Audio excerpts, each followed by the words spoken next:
This will probably be one of the most challenging videos I ever do. Let me say something about grief. The trigger warning. All right, this is about grief.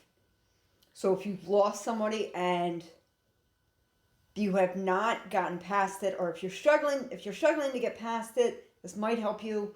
However, if it's going to be a trigger for you, maybe stop now.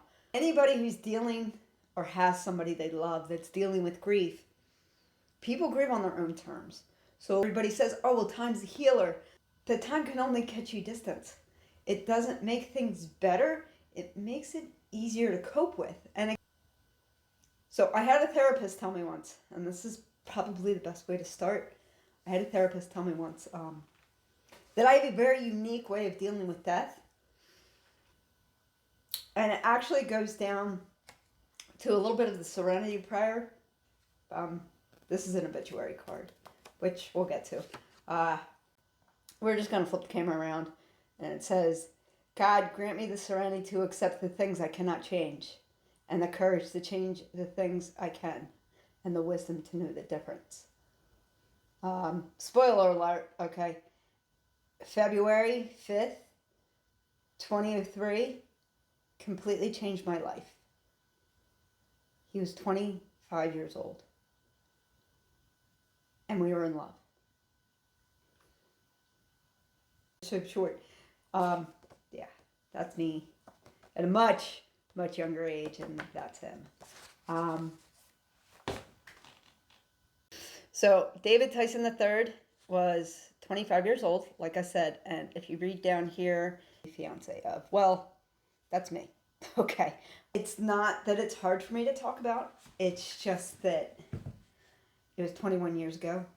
It took me a long time, terms, with a lot of things, and actually have the guts or the courage to actually finally let it all go. I have a completely different life now.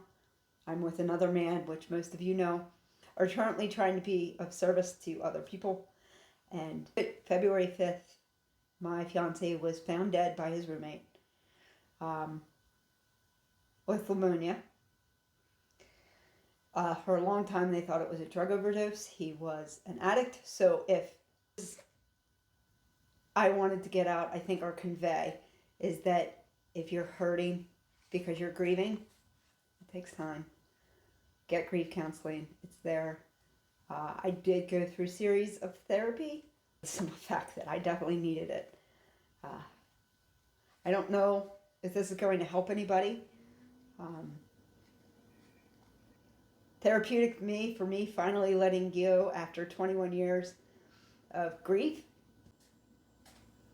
Yeah. So give yourself a chance to grieve, and don't put pressure on anybody to grieve. And everybody grieves in their own way. And so I hope the story finds the right people. And what I was really trying to convey when it comes to grief is that grief is something to remember. Grief is for the living. It's not for the dead. They're gone. Okay? But be gentle with those who are grieving. Because everybody grieves in their own time. So, I love you guys. I hope this finds the right people and it helps them. I'm by no means a grief expert. I've just dealt with a lot of it personally.